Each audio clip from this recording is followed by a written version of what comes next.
시편 19편 말씀, 오늘까지 세 번째 주일로 말씀을 드리게 됩니다. 그간 우리는 6절까지 말씀을 통해서 하늘이 하나님의 영광을 선포하고 궁창이 그 손으로 하신 일을 나타내는도다 하시는 말씀을 통해서 피조물조차도 말씀으로 지어졌기 때문에 그들 속에 있는 그 말씀을 하나님 앞에 영광으로 돌리고 있다 하는 말씀을 우리가 돌아보면서 그 돌리는 그 소리도 없고 들리지 않고 언어도 없지만 그 소리가 온 땅에 통하고 그 소리는 곧 그 말씀이 세계 끝까지 이루고 있다라는 말씀을 첫째 주일날 드리면서 지난 주일에는 그러므로 우리는 이 말씀들을 잘 들어야 한다. 피조물들도 듣는 말씀을 왜 우리가 하나님의 말씀을 듣지 않고 귀를 막는가? 특히나 7절 이하의 여호와의 율법은 완전하여 영혼을 소성케 한다 했습니다. 여호와의 징조는 확실하여 우둔한 자로 지혜롭게 한다 했습니다. 여호와의 또한 교훈은 정직하여 마음을 기쁘게 한다 그랬습니다. 여호와의 계명은 순결하여 우리의 눈을 밝게 한다 그랬습니다. 여호와의 규례는 확실하여 우둔한 자로 지혜롭게 한다 그랬습니다.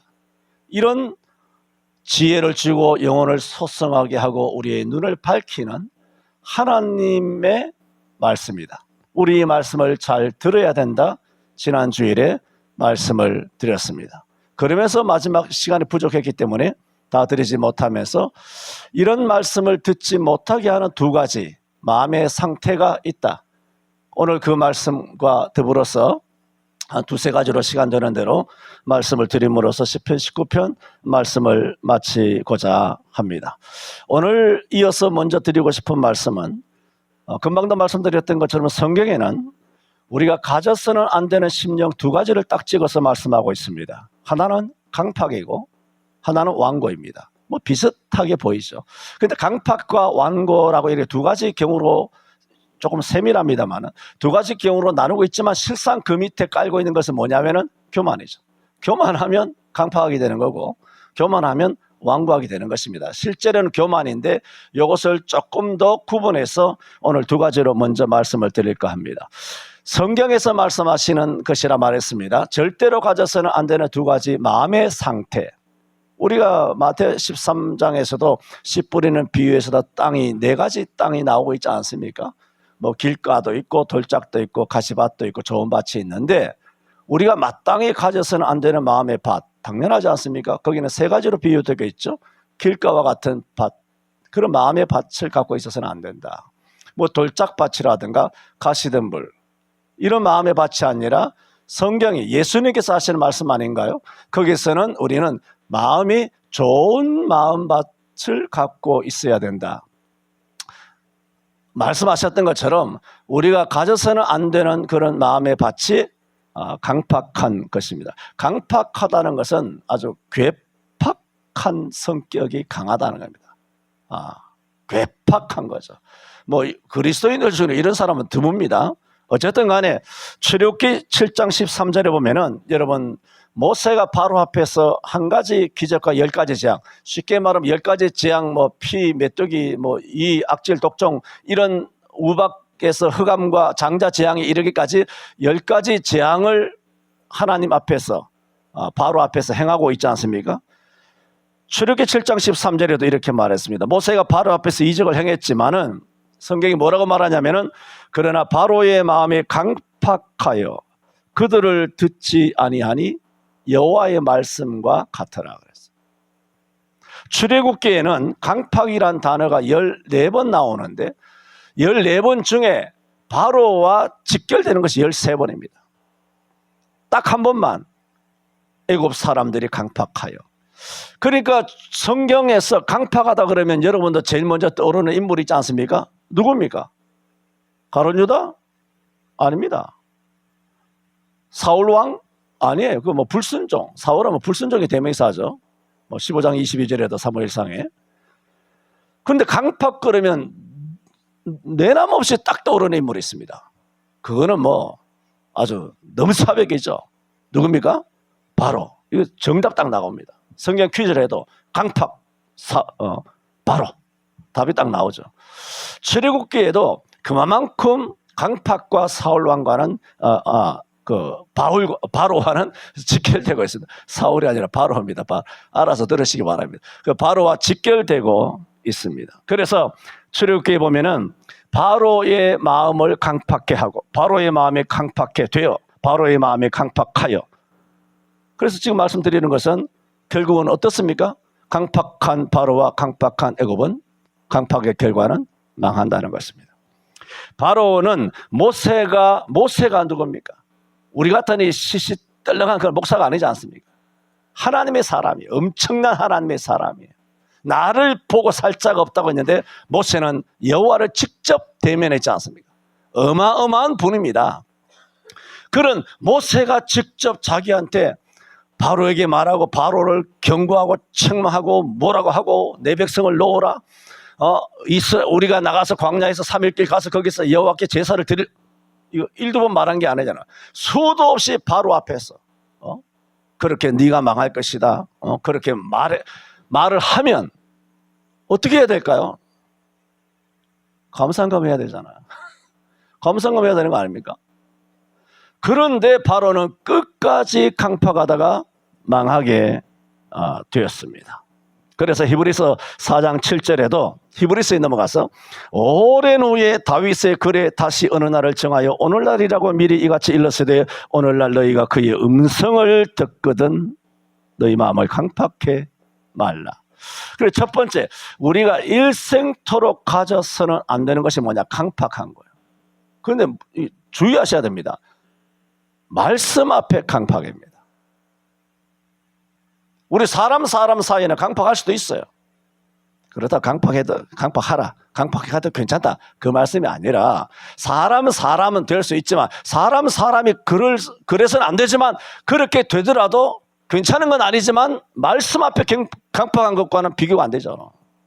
이건 비교가 안 됩니다. 이게 답이 없는 겁니다. 이거는 말씀 앞에 강팍하다.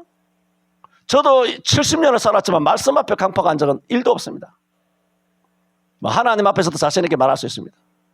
말씀을 들었지만 제대로 행하지 못해서 죄를 짓고 넘어지고 자빠지고 깨지고 하는 것은 많이 있었지만 그 말씀 자체를 거절한다든가 말씀에 문을 닫는다든가 마음을 닫는다든가 귀를 닫는다든가 이런 것은 뭐 있을 수도 없는 것이죠. 그래서 그런 사람들을 보면 상당히 놀랍죠. 어떻게 말씀 앞에 그렇게 강팍할 수 있을까?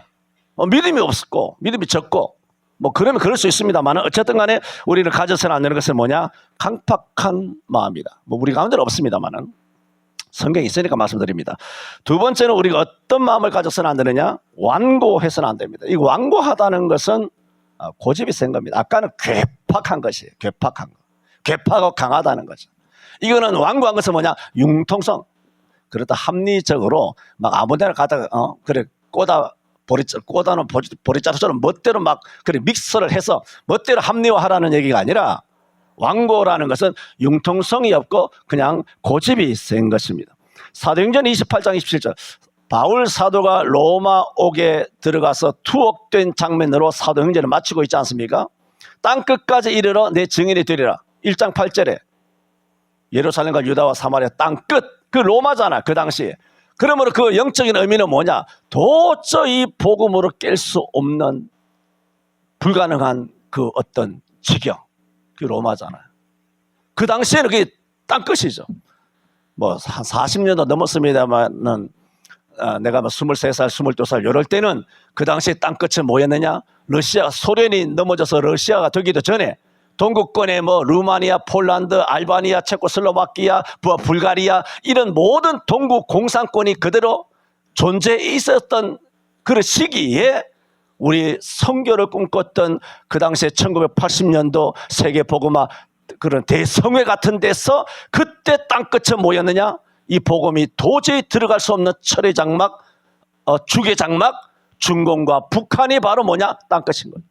그래서 38선 이북에 있는 저 북한이 뭐냐? 우리에게는 땅끝이다. 사도행전 1장 8장을 예루살렘과 유다와 사마리아와 땅 끝까지 이르러 복음을, 그러므로 우리는 북한에 가서 복음을 선교해야 된다. 그래서 우리 교회 이름이 소래교회잖아. 곧 올라갑니다. 황해도 가서 내가 여기 교회 하나 짓고 황해도 소래가 교회 하나 짓고 평양 변에 하나 짓습니다. 무슨 돈으로? 내 돈인가 하나님 돈이지. 내 돈으로는 안 할 거야. 하나님 돈으로 할 거야. 그렇게 해서 짓고 올라갈 텐데, 그러므로 우리가 뭐냐, 그게 땅 끝이죠. 땅 끝에 복음이 도저히 들어갈 수 없는, 여러분의 전도의 다르잖아. 여러분에게 있어서는 그것만 해도 내 남편은 복음이 들어갈 남편 같지 않아. 아, 이거는 구원받을까? 그거는 하나님 소원이지만 가족 전도가 굉장히 어렵잖아. 어려운 거예요. 그렇다면 여러분의 신랑이 여러분의 땅 끝이야. 사도행전 1장 8절 명령을 준행하려면 내 남편에게, 내 자식에게, 말 안 듣는 자식이 있지 않습니까? 목사 자식이라고 다 천당 아닙니까? 얼마나 기가 막힌 인간들 많은데, 장로 자식들 중에 문지 아들 얼마나 많은데, 대한민국에 다 말씀드렸잖아요. 그런 자식 놈들이 그게 뭐가 되느냐? 그게 땅끝이 되는 거죠. 그런 영적인 의미라 그런 얘기입니다. 이런 땅끝, 그러므로 바울 사도는 사도행전 28장이 뭐냐면 자기에게 있어서는 사도행전 1장 8절의 말씀을 다 이룬 거죠. 그 로마까지 들어가서 1차 투옥이 딱 돼서 거기서 이제 많은 유대인들이 와서 자기 갇혀 있을 때 오는 사람들 누구도 막지 아니하고 바울 사도가 하루 종일 복음을 증거했어요. 복음을 증거했을 때 듣는 자도 있고 듣지 않는 자도 있더라. 그렇게 말해요. 그때 바울 사도가 한 말입니다. 이 백성들의 마음이 이렇게 말합니다. 완악하여졌어. 그 강팍은 아니거든요. 강팍이라는 것은 하나님의 존재 자체를 거부하는 거예요. 바로잖아요. 말씀을 듣고 말고가 없어요. 하나님의 존재 자체를 부정하는 거예요. 무슨 하나님? 한번 보여봐라. 무슨 예수? 기독교를 아주 싫어하는 강팍이죠. 이스라엘과 모세가 싫은 거죠. 그냥 여호와 학을 떼는 거죠. 그들은 뭐합니까? 사단을 숭배하잖아요. 나일강 신을 섬기잖아요. 태양신을 섬기잖아요. 호르무스를 섬기잖아요. 개구리 신을 섬기잖아요. 그게 뭡니까? 강팍한 거죠. 근데 완악한 것은 이스라엘 사람들이 여호와를 알지 않습니까? 여호와를 아는데 왜 완고하냐?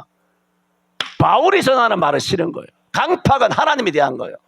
완고는 사람에 대한 거예요. 그 사람이 전하는 것을 듣기 싫은 거죠.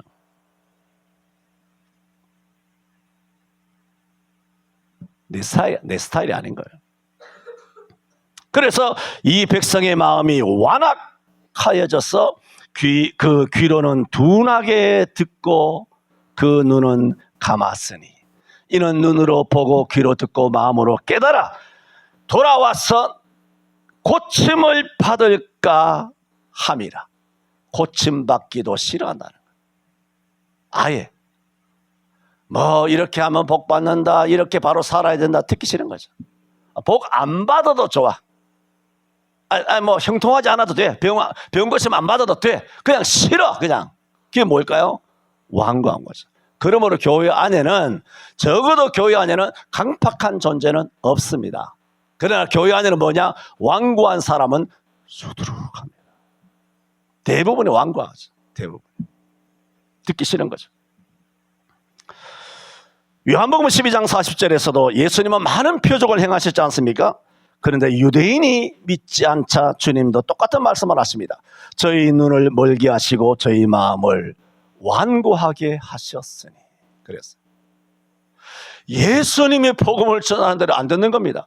왜 안 듣습니까? 유대인들이 하나님을 안 믿습니까? 예수가 싫은 거예요. 그냥. 그렇잖아요. 나사렛 출신이잖아. 그냥 예수가 싫은 거야. 스펙이 없어. 시골 촌동네 나온 거야. 지 아버지가 목사야. 목수야 목수. 보니까 초라하게 생겼어. 이사야 53장 그랬잖아요. 우리의 전한 것을 누가 믿었느냐?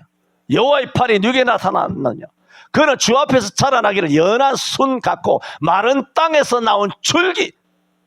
고사리예요? 취나물이야?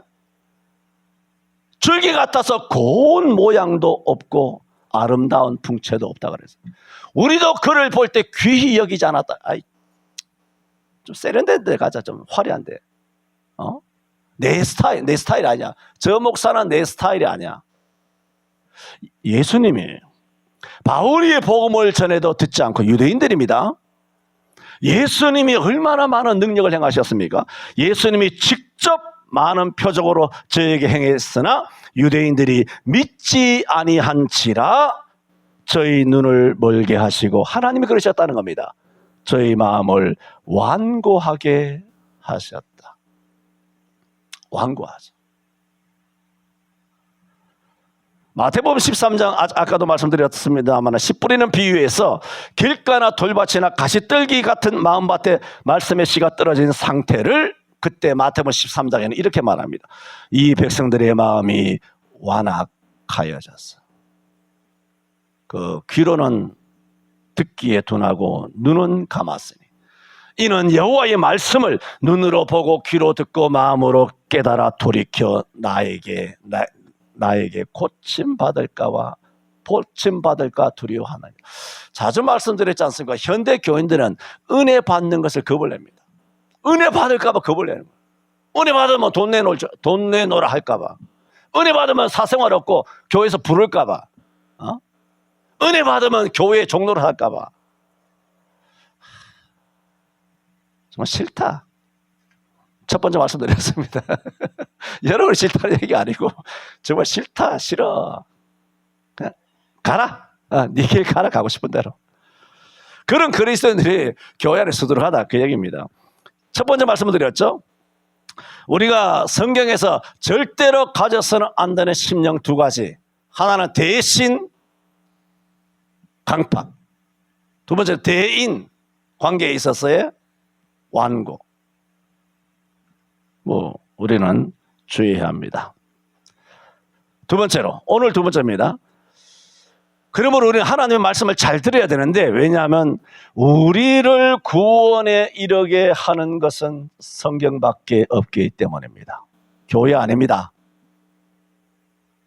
목사 아닙니다. 실력, 유아세례, 모태신앙, 70년 예수 믿었다, 80년 믿었다, 직분, 목사니, 장로니, 시찰장, 노회장, 총회장, 교단장, 교단연합회장, 다 싸그리 쓰레기입니다. 쓰레기, 진짜 쓰레기. 그게 무슨 감투나 되는 줄 알고, 그게 독약인 줄 알아야 돼. 독약을.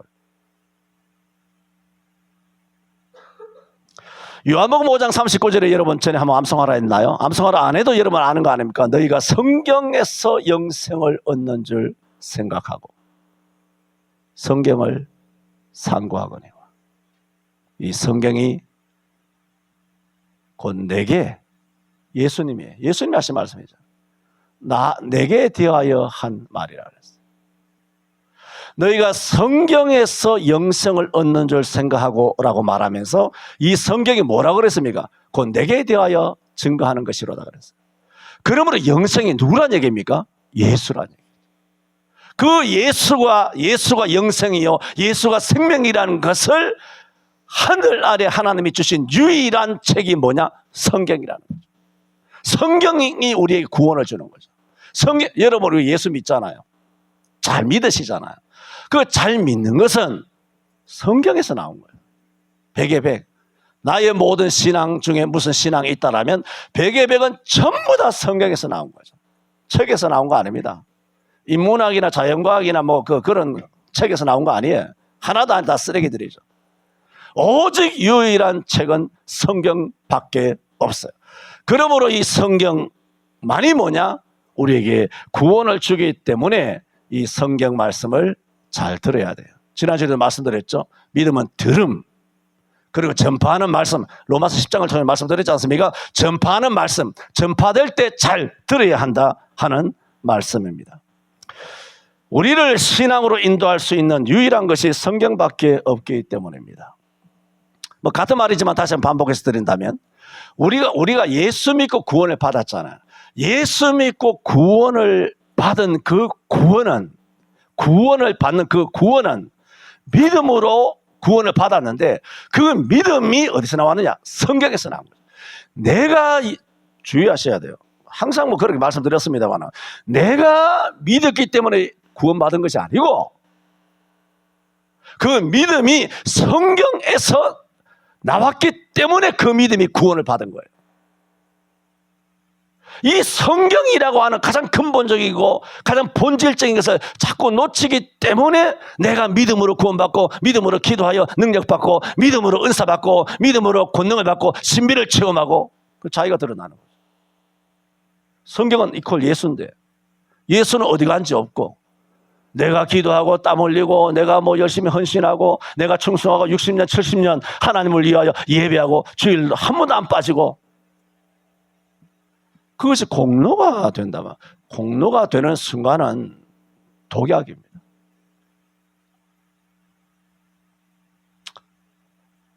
뭐 죄송할 것도 없지만, 죄송한 이야기지만, 나는 일생 루틴이 눈만 뜨면 교회 왔습니다. 저는 뭐 김 장로님이 눈만 뜨면 직장 다니는 제가 조금 뭐 면이 서지 않습니다만은, 내가 하나님의 교회에서 눈만 뜨면 교회에 오는 그 루틴이 몸에 익어져 있어요.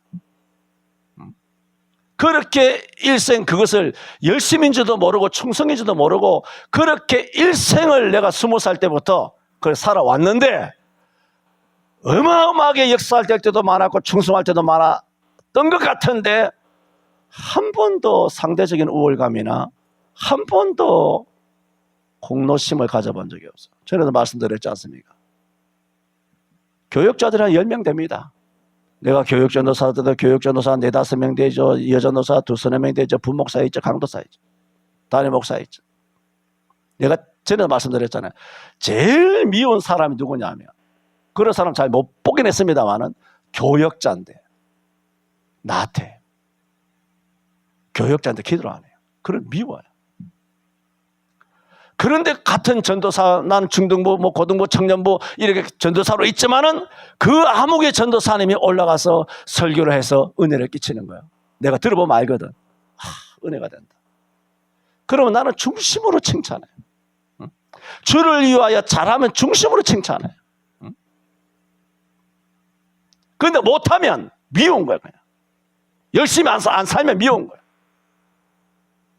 한 번도 나의 어떤 공로의 기억자도 이거는 말이 안 되는 거죠. 지금 말씀드리는 것은, 우리를 구원에 이르게 하는 것은 뭐냐? 성경밖에 없어요. 내 믿음으로 구원받은 게 아닙니다. 여러분 신앙의 열심으로 기도하는 거 아닙니다. 그것이 다 뭐냐? 성경이에요. 오직 예수예요. 오직 예수. 오직 은혜예요.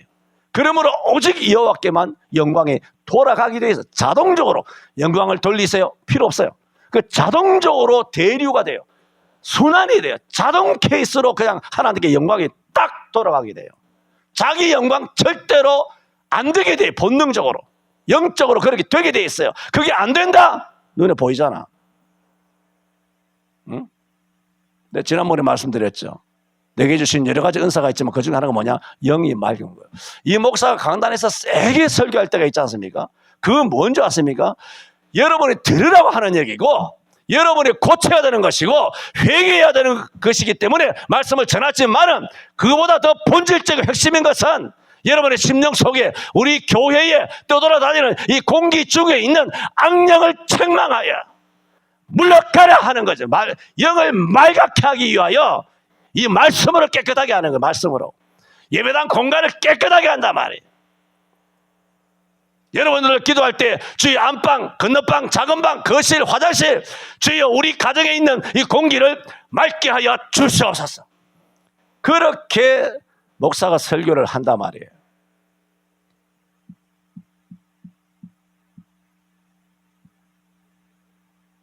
영적으로.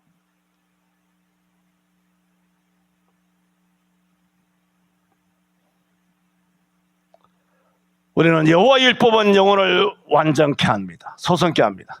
여호와의 증거는 확실하여 우둔한 자로 지혜롭게 합니다. 여호와의 교훈 말씀만 정직하여 마음을 기쁘게 합니다. 여호와의 계명만 순결하여 눈을 밝게 합니다. 여호와를 경외하는 도는 정결하여 영혼까지 이릅니다. 여호와의 규례는 확실합니다. 다 의롭습니다. 계속 강조하는 게 뭡니까? 네가 기도하면, 네가 믿음이 좋으면, 네가 헌신하면, 네가 충성하면, 네가 능력을 받으면 아니잖아요. 네가 뭐 집사였다가 장로되고 고사되면, 전도사였다가 목사가 되면, 성경에 그런 게 어디 있습니까? 근데 왜 한국 교회는 이렇게 쓰레기 같아 전부 다. 왕 짜증 나는 거죠. 킹왕짱 나는 거죠, 요즘 애들 말로. 다 이것도 유행체난 얘기지만. 머리가 빡치는 거예요. 그 순간에 보면.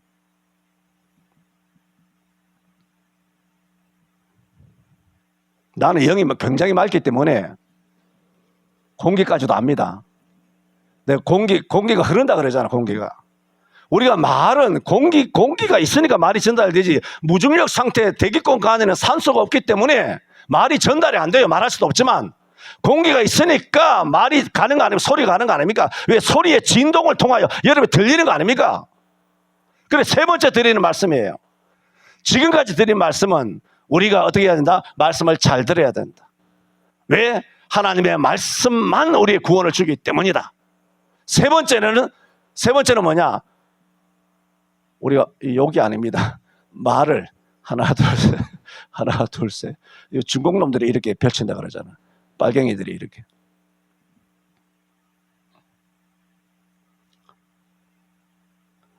그러므로 우리는 말을 잘해야 돼. 말을 하나님 앞에. 성경이 이렇게 말했잖아요. 12절에 자기 허물을 능히 깨달을 자 누구리요? 나를 숨은 허물에서 벗어나게 하소서. 보세요. 숨은 허물이에요. 우리가 뭐 고범죄가 있다, 무슨 자범죄가 있다, 무슨 그렇게 부지불식간에 저지르는 허물죄가 있다, 이런 것은 우리 성경 공부할 때 많이 알지 않습니까? 그러나 본질적으로 보세요. 숨은 허물에서 벗어나게 하소서라는 이게 무슨 얘기예요? 내가 허물이 있는데도 모르는 허물이 있다는 겁니다. 분명히 그런 의미예요. 숨은 허물에서 아무리 생각해도 나는 별 문제가 없어 보여. 그런데 성경이 말했잖아요. 숨은 허물이 있다라고. 그런데 벗어나게 하소서, 이게 뭔지 아십니까? 새가 사냥꾼의 함정에서, 틀에서 벗어나는 거죠. 두려운 걸 말합니다. 이 숨은 허물이. 새가 사냥꾼의 덫에서 온몸을 다하여 탈출하는 거예요. 그만큼 우리가 모르는 숨은 허물은 우리에게 뭐다? 치명적이라. 이 치명적을 지금 설명함으로써 오늘 마지막 말씀 마치라 그럽니다. 치명적이에요. 그리고 13절에 뭐라 그럽니까? 또 주의 종으로 고범죄를 짓지 말게 하사 그 죄가 나를 주장치 못하게 하소서. 그리하시면 내가 정직하여 큰 죄가 있어 벗어나게 했나이다. 그리고 마지막 이제 하나로 결의를 맺죠. 14절에 나의 반석이시요 나의 구속자이신 여호와여, 뭐라고? 내 입의 말과 마음의 묵상. 여러분, 말은 그래도 우리 몰래 뭐 뒷담화를 할 수도 있겠지만 말은 이렇게 어쨌든 들릴 수 있잖아요. 말은 이렇게 지나가다 보면 욕하는 것도 뭐 지나가다가 우연찮게 들을 수도 있고 다 들을 수 있어요. 우연찮게. 근데 마음은 모르잖아요. 여러분, 온 지구가 물이 70%인 것처럼 사람의 몸도 인체가 물이 70%잖아요. 물이. 우주가 대한민국 우리 몸이에요. 이게 온 우주 3다 만상이 우리 몸 속에 전부 다 돼 있어요. 똑같은 원리로 되어 있는데 온 우주보다 우리가 더 뛰어난 것은 뭐냐? 그들에게는 없는 하나님의 형상이 우리에게 있는 거죠. 천지 만물, 한 사람의 생명이 천지보다 더 귀하다. 왜? 거기는 하나님의 인격이 없어요. 하나님의 형상이 없어요. 그런데 우리도 천지 만물과 같은 아주 공교하게 어마어마한 전능한 지식으로 하나님께서 우리를 인체를 만들어 놓으셨는데, 이 우주잖아. 만들어 놓으셨는데 이것이 천하보다 왜 더 귀하냐? 우리에게는 하나님의 형상이 들어요. 그래, 한 생명이 천하보다 귀한 것이지, 당연히. 그런데 지금 말씀드리는 것은 어쨌든 똑같은 방식으로 지었단 말입니다. 그래서 저기도 바다가 70%고 우리 인체도 70%인데 우리 인체 70%라는 게 뭐냐? 이게 전도체라는 거예요. 우리가 전기에 엄청 잘 통한다는 거죠. 여러분 뭐 고압선만 만지다가 죽어가는 사람은 사지가 잘려가지고 그렇게 장애인이 되는 사람뿐만 아니라 여름에 홍수날 장마날에 전선이 떨어져가지고 고인물에 이렇게 지나가면 거기에 발을 담그면 조심하라. 맨홀 같은 데 지나갈 때 조심하라. 특히 사내애들은 자라면서 콘센트 같은데, 사내애들은 놀랍지 않습니까? 콘센트 같은데 호기심이 좋아가지고 그야말로 쇠막대기 같은 것이라든가 쇠로 만든 젓가락 같은 거 콕콕 쑤시다가 정전이 아니라 감전돼가지고, 그래서 우리 때는 없었지만은 나라가 선진국이 되면서 콘센트를 덮는 덮개까지 나온 거 아닙니까? 요즘은 다 돼 있잖아요, 덮개가. 왜 그랬을까요? 정전되지 말라는 거죠. 왜? 집구석에 키우는 사내애들 정전당해서 뒤지지 말라고. 남자애들이 콕콕 찌른다면 뭐든지 다, 온갖 것을 다 사내애들은. 그래서 전에도 말씀드린 것처럼 남자로 태어나서 성인이 되기까지 죽지 않고 살아있는 것은 기적입니다. 사내애들은 벌써 노는 게 다릅니다. 뛰고 뭐 넘어지고 자빠지고 철봉이고 뭐 평행봉이고 뭐 계단이고 산이고 막 굴러 떨어지고 차에 받치고. 나는 불도저에 받쳤잖아. 불도저에 받쳐서도 살아났어. 내가 도끼에 찍히고 말이야. 그런 험난한, 이건 과장이 아니라 실제입니다. 저는 말씀드렸잖아요. 기억 안 납니까? 불도저에도 내가 밀리고 도끼에도 찍혀가지고 그렇게 여기 뒤에 이제 머리 뒤쪽으로 도끼 자국이 있습니다만은, 그런 식으로 어렸을 때 막 온갖 풍랑방상을 해서 남자가 이렇게 죽지 않고 이마만큼 20살 젊은 청년이 됐다는 것은, 그래서 저는 남자애들을 보면 대견스러웁니다. 아이고 저놈이 안 죽고 저렇게 살았구나. 저렇게 대견하죠. 그래서 사내애들은 노는 것이 다르단 말입니다. 그래서 우리 몸은 절연체, 전기가 안 통하는 것이 아니라 전기가 엄청 잘 통하는 이유가 뭐냐? 찌릿찌릿하고 전기가 딱딱 감전해 오는 이유가 뭐냐? 우리의 몸에 물이 70%였기 때문에. 그래서 옛날 시골에 뭐합니까? 변압기 같은 거 전기 갖고 가서 또랑이나 계곡에 가서 뭐합니까? 전기로 해가지고 막 고기를 잡지 않습니까? 옛날 우리 뭐 어려울 때. 요즘은 그것이 다 불법이지 않습니까? 전기로 뭐 바다에 뭐 하수구에 강에 뭐 전기로 지져가지고 물고기가 한꺼번에 팍 떠오르지 않습니까? 탁! 왜 그들이 떠오릅니까? 물은 전도체예요. 물은 어마어마하게 전기가 나가요. 그러므로 정전이 일어나는데, 지금 말씀드리는 것은 뭐냐면 우리 인체가 그런데 우리가 하는 말이 있지 않습니까? 주여 내 입에 말과 마음의 묵상, 이 말과 마음의 묵상이라 하는 것이 전부 다 어디에 저장이 되느냐? 그것은 저와 각자의 머리카락에, 각자 여러 뼈 있잖아요. 뼈 속에, DNA 속에 여러분이 한 말, 여러분이 한 행동, 그것이 전부 다 DNA 속에, 여러분 아기 때부터 태어나서 응애 하면서 엄마 젖을 물고 우리가 초등, 중등, 고등, 대학, 사회생활 30살, 40살, 50살, 60, 70살까지 살면서 수도 없는 수많은 사람들을 만나서 수도 없이 한 말들이 있지 않습니까?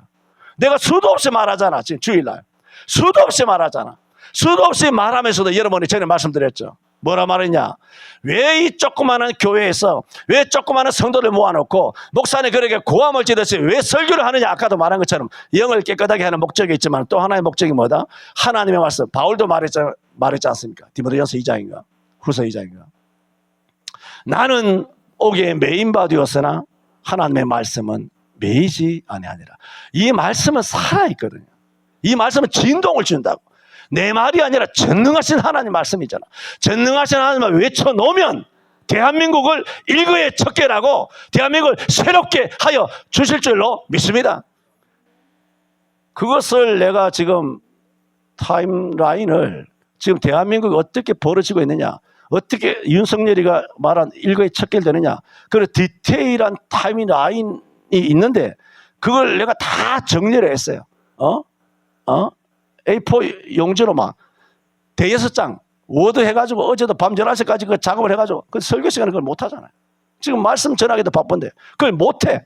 그걸 내가 다 이렇게 워드 작업을 해가지고 그걸 한번 설교를 하든가 앞으로 어떤 일이 임박해서 이루어지게 되어 있느냐 그 말씀을 드리게 되겠습니다만은 지금 말씀드리는 것은 그렇게 내가 외치는 것은 여러분의 문제가 아니고 교회가 크고 작고 여기 갇혀있고가 아니라 지나가는 사람 못 듣고가 아니라 하나님의 말씀이잖아. 전능한 말씀이기 때문에 다 역사한다고 성경이 말씀하고 있기 때문에 내가 믿는 게 아니라 성경이 역사하고 있기 때문에 그 사실을 믿고 복음을 뭐라냐? 복음은 선포예요. 대화가 아닙니다. 여러분의 동의가 필요한 게 아니에요. 메시지는. 그 선포예요. 하나님이 하시고 싶은 말씀. 25장 13절에 말한 것처럼 자본에 충성된 사자는 그를 보낸 이에게 마치 추수하는 날에 얼은 냉수같이 그 주인의 마음을 시원케 하느니라. 하나님의 마음을 시원하게 해드리기 위해서지 여러분의 마음을 시원하게 해드리기 위해서 이 목사 선교 아니에요. 설교는 하나님 앞에서 하나님의 말씀을 들어야 되는, 여러분 듣고 싶은 말씀이 아니라 들어야 되는 말씀을, 들어야만 하는 말씀을 외치는 거죠. 들으면 살고 안 들으면 망하는데 강팍이나 완고하지 말고 여러분 하나님의 말씀에 좋은 마음 착한 마음으로 말씀을 잘 들은 말씀이 여러분 속에서 살아 역사하게 되기를 바랍니다. 내 왜 하다가 뜸을 들였냐면은 역사하게 되기를 축원합니다. 이러면 그냥 아무 생각 없이 그냥 여러분 종교적인 리액션이 나올까봐 그런 거 듣기 싫어가지고 한 템포 늦춰서 말한 거예요. 내가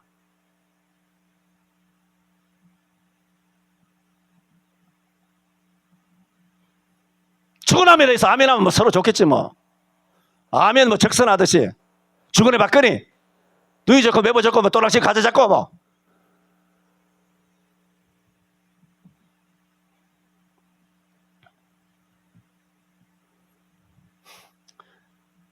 내 입의 말과 마음의 묵상이 첫째 여러분의 몸에 있는 다 저장돼요. 다 저장돼. 첫째 하나님이 다 아신다. 우리의 모든 죄를 아신다. 허물을 아신다. 당연한 거잖아요. 하나님의 전능한 능력 이외에 하나님의 만드신 것이 있단 말입니다. 지금까지 그런 말씀 많이 드렸잖아. 하나님 만드신 것이 있어. 여러분의 모든 악행은 여러분 속에 있는 DNA가 뼈가 골수가 모든 것을 저장. 여러분의 몸이 뭐냐? 하드웨어예요. USB예요. 남한테 핑계대고 남이 모를 것이다. 속인다. 뭐 남 몰래 거짓말 해야지. 그거 다 그렇게 기록이 되어 있다고. 여러 가지가 있는데 그 중에 하나 더 말씀을 드립니다. 내 입의 말과 마음의 묵상이 왜 주님 앞에 연락되어야 되냐 하면은 모든 것이 기록에 남기 때문이다. 이 말씀을 드리는 겁니다. 또 하나는 뭐냐? 하늘에서 떨어지는 빗방울이 있지 않습니까? 그 빗방울 하나하나에 전 인류의 역사가 다 그 안에 기록되어 있습니다.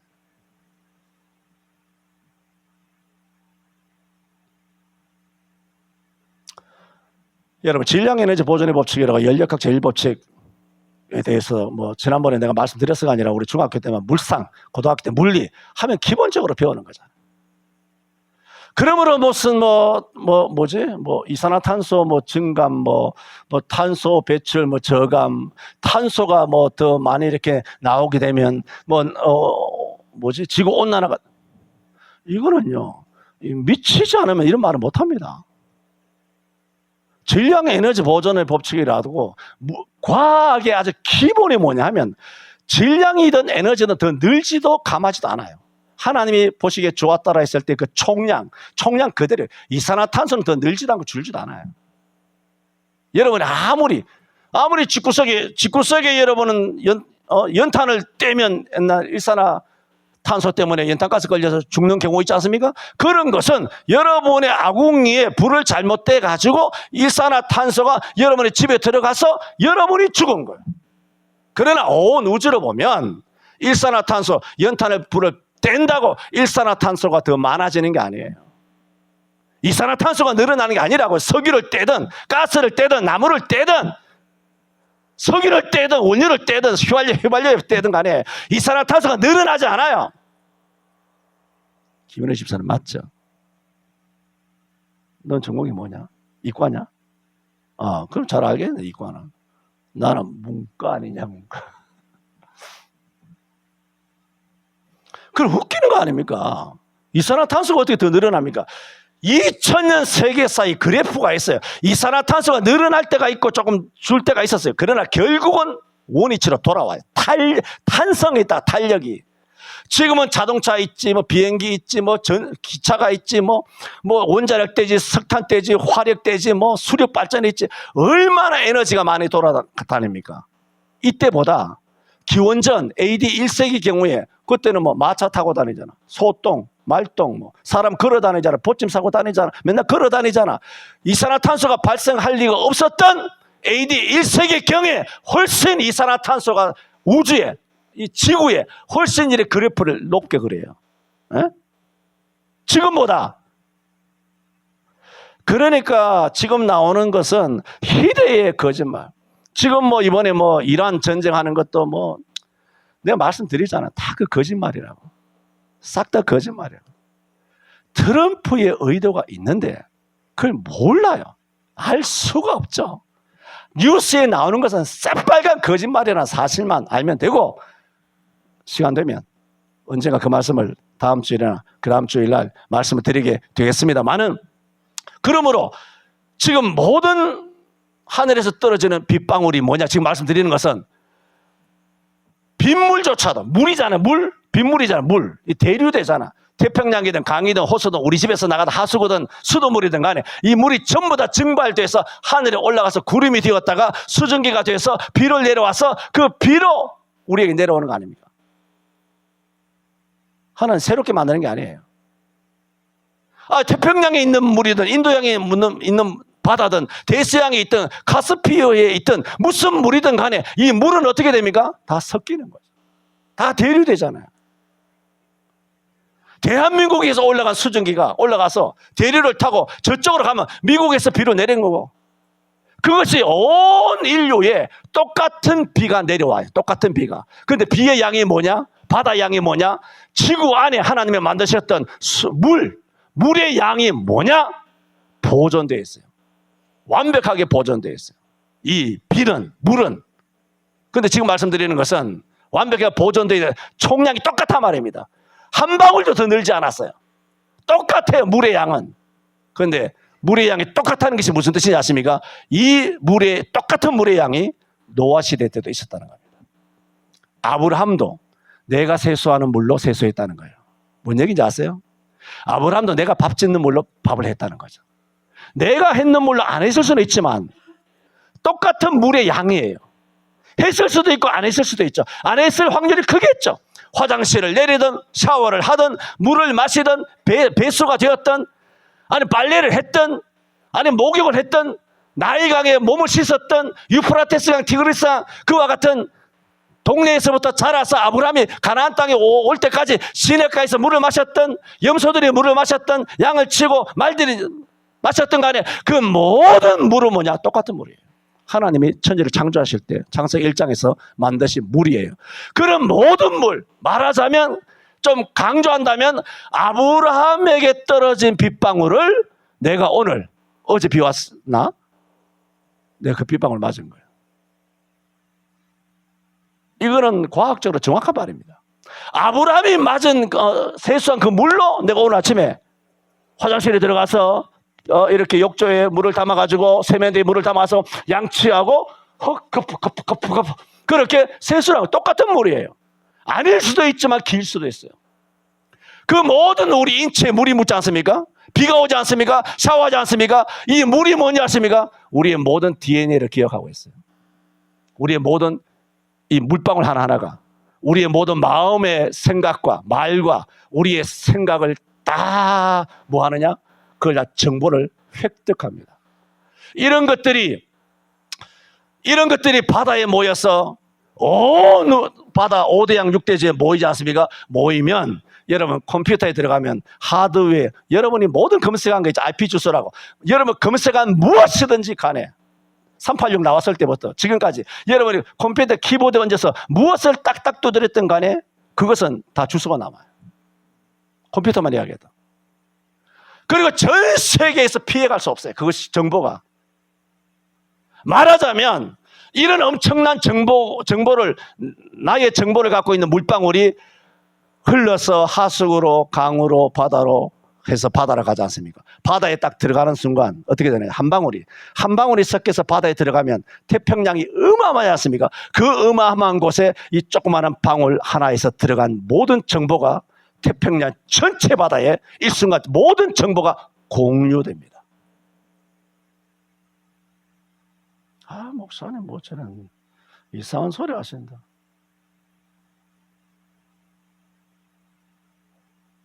김현희 집사님이 들어도 황당하죠. 오늘은 좀 나가셨다, 좀 멀리 가셨다, 선 넘었다, 뭐 그런 생각이 들 수도 있겠습니다만은. 그래서 말씀드리는 것은 물만 이야기하고 물은 뭐냐? 저와 여러분의 모든 죄, 우리 몸 말고 몸 이외에 비, 물 여기는 전부 다 저와 여러분의 모든 죄악들이 다 저장되어 있어요. 물입니다. 바다입니다. 그런데 뭐냐? 더 놀라운 것은 공기 있지 않습니까? 5대양 6대주에 있는 대기권, 전리층에 이르기까지 모든 공기층에는 뭐가 있느냐? 우리가 저질렀던 말과 행동의 모든 죄가 다 기록되어 있는 뭐냐? 이것이 하드웨어, 거대한 저장이에요. 왜? 우리 말이 공기를 통해서 나가잖아요. 다 저장되어 있어, 공기에. 왜? 그 믿든 안 믿든 간에 전능하신 하나님이 그렇게 만드셔서 이렇게 아니더라도 하나님이 다 아시죠. 다 아시지만 그 기능을 어떻게 만들어 놓으셨느냐? 우리 몸에, 그리고 물방울 하나에, 그리고 바다에, 그리고 모든 공기 중에 저와 여러분이 행하는 모든 말이 있죠. 마음의 생각이 있지 않습니까? 그것이 전부 다 저장이 되어 있어요. 다윗이 그것을 알았을까? 또 여러분이 들어도 황당하다 그런 생각이 들 수도 있겠습니다만은 다윗이 이것을 몰랐다 할지라도 오늘 이 본문의 말씀의 의미를 설명하면서 제가 여러분이 설명을 드리는 겁니다. 14절에 나의 반석이시여 나의 구속자이신 여호와여 내 입의 말과 마음의 묵상이 주의 앞에 연락되기를 원하나이다. 한 이 말씀의 의미가 물리학적으로 설명을 드린다면 그렇다는 겁니다. 그러므로 여러분 1절에서 6절 아시지 않습니까? 일반 계시 자연을 통하여 주시는 하나님의 임재를 말하죠. 하나님의 나타나심이죠. 그 다음에 7절에서부터 여호와 말씀이죠. 말씀 특별 계시되시는 예수 그리스도를 통하여 우리에게 말씀하고 계신다는 거죠. 그래서 예수를 말씀을 통하여 믿음을 가지고 또 믿음을 통하여 예수를 믿어서 구원을 받게 된 다윗이잖아요. 그 다윗이 마지막에 뭐라 그러냐? 내 입의 말과 마음의 묵상이 주의 앞에 연락되기를 원합니다. 이 의미를 아시겠죠? 두려운 거죠. 이것은 공포가 아니라 거룩하신 하나님 앞에 서 있는 심정이에요. 뭐 유리알처럼 속속들이 자기가 다 비치니까 싹 다 어린아이 때 모태에서부터 지은 죄까지 자기가 모르는 영혼의 모든 죄까지 싹 그야말로 PC에서 딱 나와서 전부 다 앱스타인의 모든 범죄가 쫙 깔려서 9시 뉴스에 대문짝만하게 신문에 쫙 깔리듯이 나의 범죄가 하나부터 100까지 다 나오니까 다윗이 마지막에 하는 말이에요. 내 입의 말과 마음의 묵상이 주의 앞에 연락되기를 원합니다. 두려운 심정. 저는 3주간 시편 19편을 통하여 하늘과 궁창이란 제목으로 말씀을 드렸습니다. 기도합니다. 하늘과 땅을 만드시고 또 우리 인생을 만드시되 흙으로 친히 빚으시고 그리고 생기를 불어넣어 생명 곧 하나님의 형상을 가진 유일한 귀한 생명으로 만들어주신 창조주 우리 하나님 아버지를 찬양합니다. 다윗의 시편을 3주간 돌아보게 하시고 이 마지막 시간에 다윗이 두려운 마음으로 고백한 것처럼 내 입의 말과 마음의 묵상이 주의 앞에 연락되게 하여 주옵소서. 예수님 이름으로 기도하옵나이다. 아멘.